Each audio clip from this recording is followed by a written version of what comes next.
ভক্তমণ্ডলী ভক্তিমতী মায়েরা,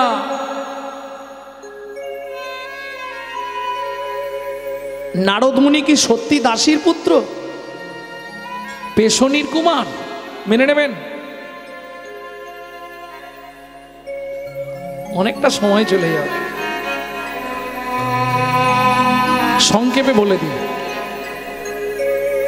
আপনারা নিশ্চয়ই জানেন সত্যযুগে একজন মুনি ছিলেন যার নাম হলো লোমশ মুনি, যাকে অনেকে চিনেন লোমশ মুনি বলে।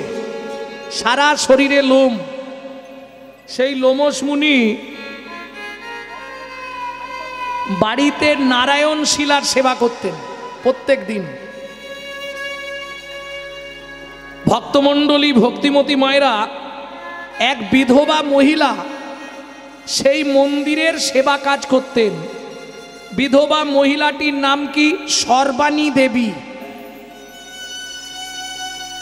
মুনি যখনই মাসের শেষে টাকা দিতে চায়, মহিলাটি বলে ঠাকুর সেবা করে টাকা নেব না, এতে পাপ হবে। তাহলে তোমার চলবে কি করে? বলে জীব দিয়েছেন যিনি, আহার দেবেন তিনি। এতদিন তো আপনি দেননি, তাহলে চলছিল কি করে? বিশ্বাস দেখুন, দৃঢ়তা একে বলে, ঠিক চলে যায়। মুনি বলে তা কি করে হয়? তুমি কাজ করেই যাচ্ছ মাসের পর মাস, বছরের পর বছর, কোনো পয়সা নেবে না বা অন্য কিছুও তো নাওনি। মুনিবার, আপনি তো অনেক কিছু পারেন, আমাকে একটা বর দেবেন? বেশ, আগামীকাল নারায়ণ শিলায় তুলসী দান করে বাসি তুলসী নিয়ে যখন বেরিয়ে আসব, তখন তুমি আমার কাছে চেয়েও তোমার কি দরকার। পরের দিন সকালবেলা স্নান করে মা ঠাকুর ঘর মার্জন করে বসে আছে। লোমহর্ষ মুনি পূজা পাঠ সেরে বাসি তুলসী পাতা হাতে নিয়ে বেরোচ্ছে। তার তো আর মনে নেই, এদিকে সর্বাণী দেবী আঁচল পেতে বসে আছে। বাবা দেবেন বলেছিলেন। আচ্ছা আচ্ছা মা, আমার তো মনে নেই। কি নিবি তুই বল? তবে মনে রাখিস মা, তুই কিন্তু বিধবা।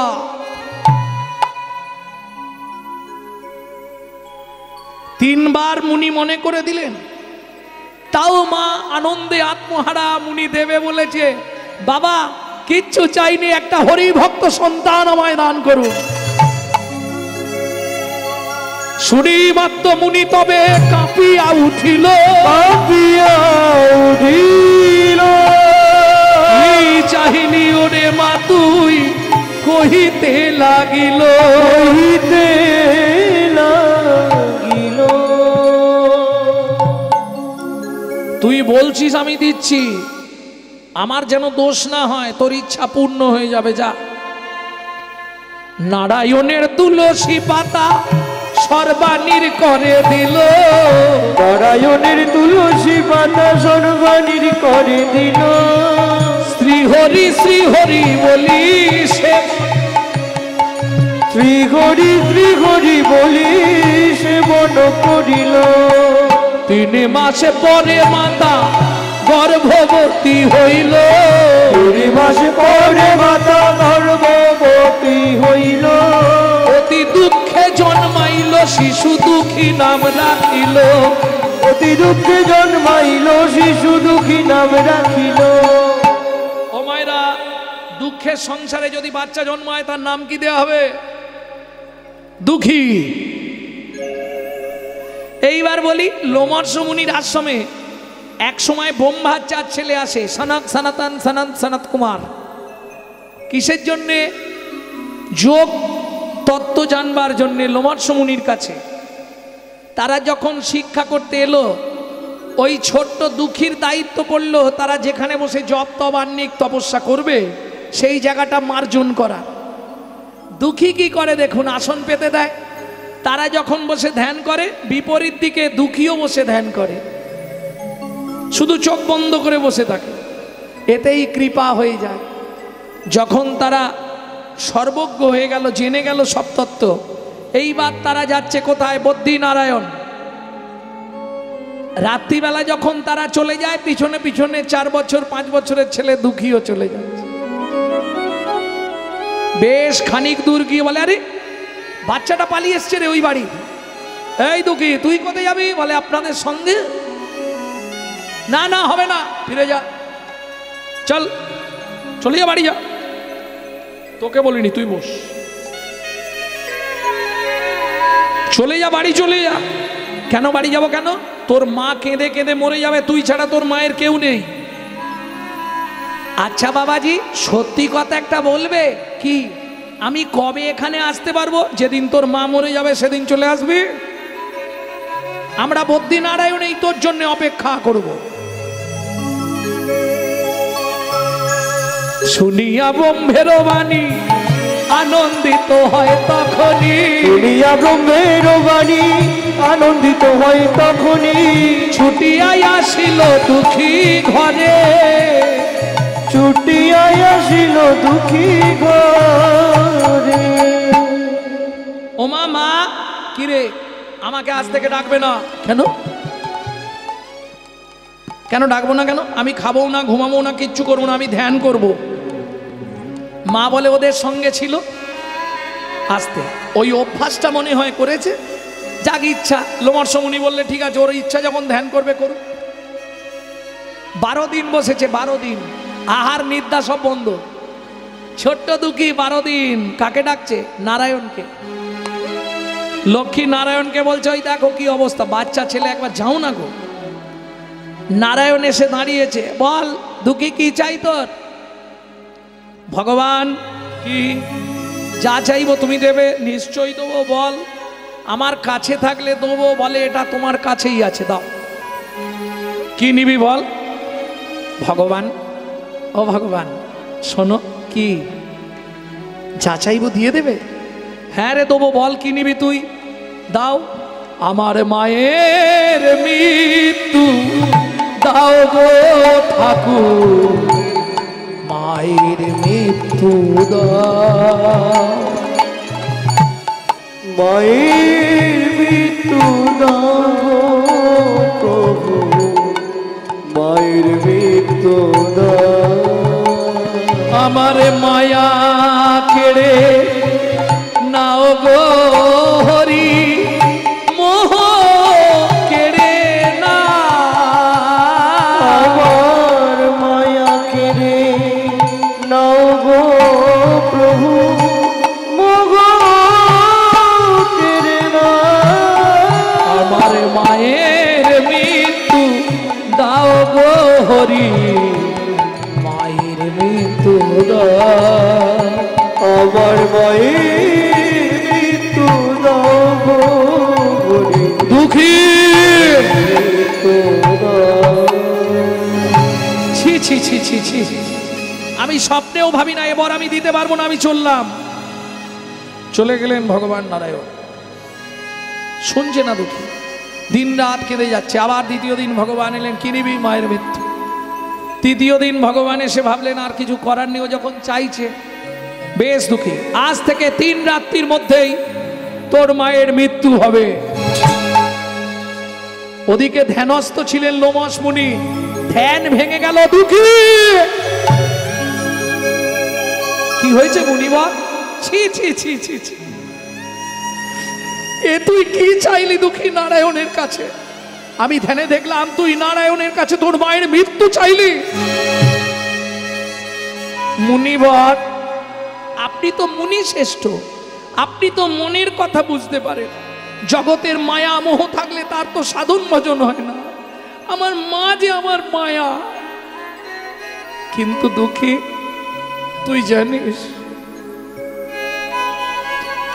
যে মা 7টা বছর ধরেই নারায়ণের সামনে দিন রাত চোখের জল ফেলেছে, যে মা ভক্তি আর বিশ্বাসে নারায়ণের তুলসী পাতা খেয়ে গর্ভবতী হয়েছে, তুই তুই সেই মায়ের মৃত্যু কামনা করলি? গুরুদেব, চেয়ে ফেলেছি মানে আর তো বাদ দেওয়া যাবে না। না, খুব ভালো করেছিস। খুব ভালো করেছিস দুঃখী, ভালো করেছিস। গুরুদেব, সত্যি মা মরে যাবে? তা তুই তো ভগবানের কাছে চেয়েছিস, এখন আমাকে জিজ্ঞেস করছিস? আমি তো বুঝি নে, আমি জানি মাটা চলে গেলে তাহলে আমারও সব ফাঁকা, আমিও চলে যাব। ছি, এত কিছু থাকতে শোন দুঃখী, একটা কথা কান খুলে শুনে রাখরে, এই জগতে যার মা নেই তার পৃথিবীতে কেউ নেই।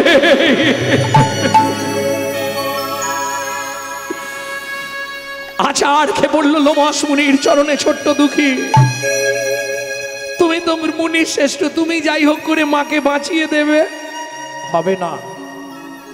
বারবার 3 বার নারায়ণ তোর কাছে এসছে, 3 বার তোকে ফিরিয়ে দিতে চেয়েছে, তুই শুনলি না দুঃখী। একই আবদার তোর মায়ের মৃত্যু, আমার কিচ্ছু করার নেই। লোমশ মুনি চলে গেলেন। একদিন গেল, 2 দিন গেল, 3 দিনের দিন দুঃখীর সকাল থেকে মায়ের কাজ ছাড়ছে না।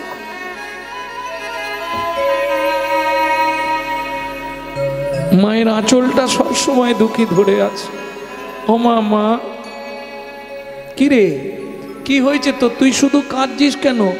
মাকে বলতেও পারছে না যে ভগবানের কাছে আমি তোমার মৃত্যু চেয়েছি। মা কি হয়েছে তোর দুঃখী, বলবি তো? দেখতে দেখতে রাত্রি হলো, বিছানায় মা শুয়েছে, পাশে দুঃখীও শুয়েছে। সারা রাত দুঃখীর চোখে ঘুম নেই, মায়ের মুখের দিকে তাকিয়ে হাঁ করে শুয়ে আছে। খালি খানিকক্ষণ করে সময় যায়, একবার করে হাতটা মায়ের বুকের ওপর রেখে বলে, ও মা, মা, ও মা, তুমি জেগে আছো মা?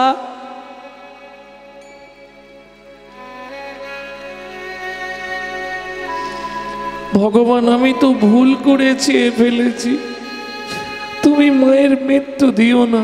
দুঃখী মা, মা কি হলো তোমার? মা, মা, মা কি হলো তোমার? সারা শরীরটা নীল হয়ে গেল, কালকে উঠে দংশন করে বিছানা থেকে নেমে গেল। সর্বদংশনে দুঃখী মায়ের মৃত্যু হইল। সর্বদংশনে মায়ের মৃত্যু যে হইল, নারায়ণের প্রতিফল পূর্ণ যে হইল। নারায়ণের প্রতিফল পূর্ণ যে হইল। মায়ের দেহের ওপর আছাড় খেয়ে পড়ল দুঃখী, চিৎকার করে কাঁদে, মা কথা বলো, মা কথা বলো, মা কথা বলো, মা।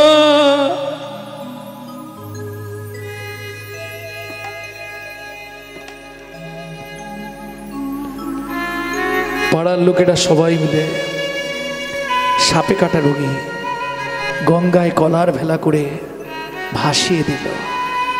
দুঃখীর মা ভেসে গেল। মায়ের অন্ত্যেষ্টিক্রিয়া শেষ করে দুঃখী বাড়ি ফিরে এলেন। সাধ্য শান্তি আদি তর্পণাদি ক্রিয়াদি পরিসমাপ্তি ঘটিয়ে দুঃখী লোমশ মুনির চরণে প্রণাম করেছে।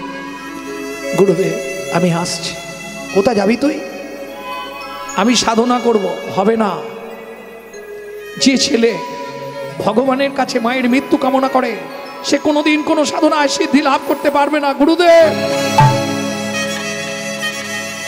গুরুদেব, আপনি আমাকে আশীর্বাদ করুন। গুরুদেব,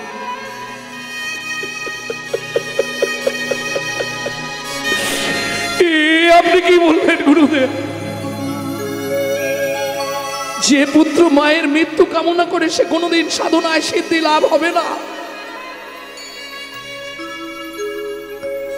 আমি তো মৃত্যু কামনা করেছিলাম অন্য কিছুর জন্য নয়। ভগবান, আমার মায়া কেড়ে নাও, আমার মোহ কেড়ে নাও। 12,000 বছর সাধনা কর, বুদ্ধি নারায়ণের তুষার সিংহে 12,000 বছর সাধনা কর। দুঃখী যা, চলে যা।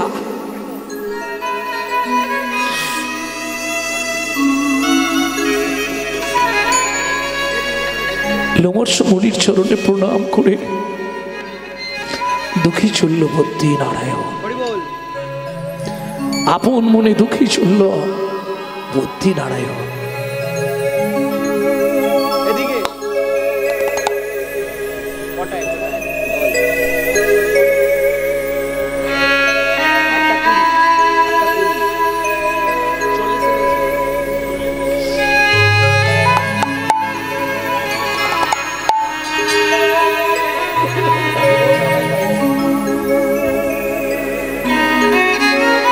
ভক্তমণ্ডলী, ভক্তিমতী মায়েরা,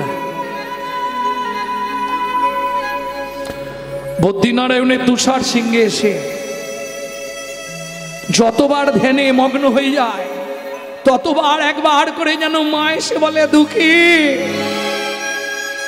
মা,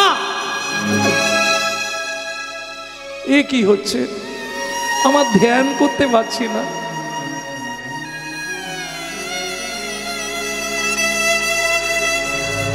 ভক্তমণ্ডলী, ভক্তিমতী মায়েরা সর্বস্ব ত্যাগ করলেন দুঃখী। মন থেকে মায়া পরিধি ত্যাগ করে আপন মনে আহার নিদ্রা সব বন্ধ করে দিয়ে এক মনে এক ধারে নয়ন বন্ধ করে দিলে 12,000 বছর সাধনা করলেন, সারা শরীরে জটা জাল হয়ে গেল, বিরাট বিরাট দাঁড়ি, বিরাট বিরাট চুল, জটা হয়ে গেল। সাধনায় সিদ্ধি লাভ করলেন, সবার প্রথম চললেন ব্রহ্মা। ব্রহ্মা ছুটে এলেন, 12,000 বছর পূর্ণ লোমশ মুনির অভিশাপ, 12,000 পূর্ণ হলে তবে হবে। প্রথম এলেন ব্রহ্মা, দুঃখী আজ হতে তুমি মোর মানস পুত্র হবে, মানুষ পুত্র হবে। আজ থেকে তোমার দুঃখী নাম আমি মুছে দিলাম, নারদ বলিয়া নাম ত্রিভুবনে ঘোষিবে, ত্রিভুবনে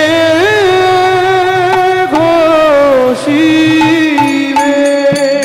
সরস্বতী বিনা দিয়া কহিলা বচন, সরস্বতী বিনা দিয়া করিল বচন। ত্রিভুবনে তুমি পুত্র করিবে কীর্তন, ত্রিভুবনে তুমি পুত্র করিবে কীর্তন। দেবাদিদেব মহেশ্বর এলেন, কি দিলেন? আপনার রুদ্রাক্ষমালা নারদ গলে দিল, আপনার রুদ্রাক্ষমালা নারদ গলে দিল। ব্রহ্মা দিল কুমণ্ডুল নাচিতে লাগিল, ব্রহ্মা দিল কুমণ্ডুল নাচিতে লাগিল।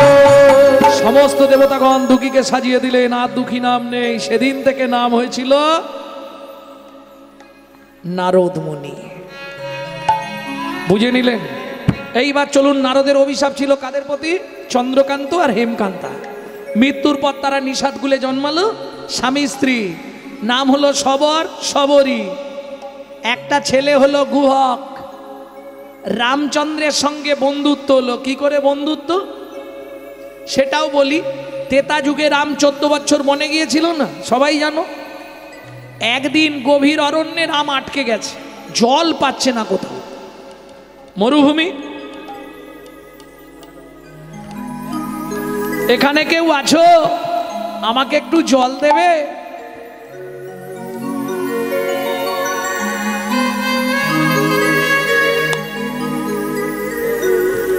কি গো, কেউ আছো? একটু জল দেবে?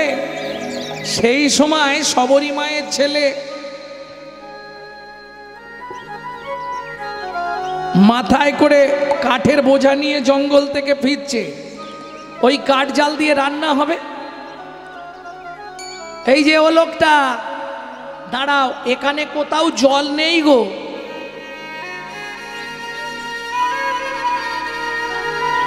এখানে কোথাও জল নেই, একটু অপেক্ষা করো, আমি তোমায় জল দেব। কি করছে দেখুন, ছোট্ট ছেলের বুদ্ধি। কচু পাতা চেনেন তো? কচু পাতা, ওই কচু পাতা একটা ছিঁড়েছে, চোখের তলায় ধরেছে, আর তর্জনী দিয়ে চোখের মধ্যে ঘষা দিয়ে দিয়ে জল বার করছে।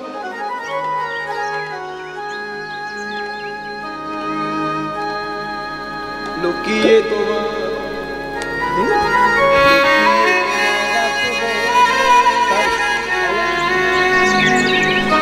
রামচরণ সুখদান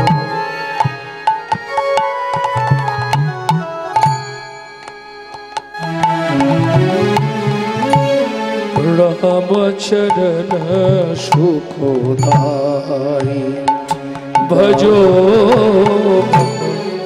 राम चरण सुखदाई भज राम चरण सुखदाई जाको चरणे अहल्ला उद्धार जाको चरणे अहल्ला उद्धार माधव तरनि शरणकारी कारी माधव तरनि शरणकारी कारी कारी राम चरण सुखदाई भज मन राम चरण सुखदाई भज मन राम चरण सुखदाई একটা যে আস্তে আস্তে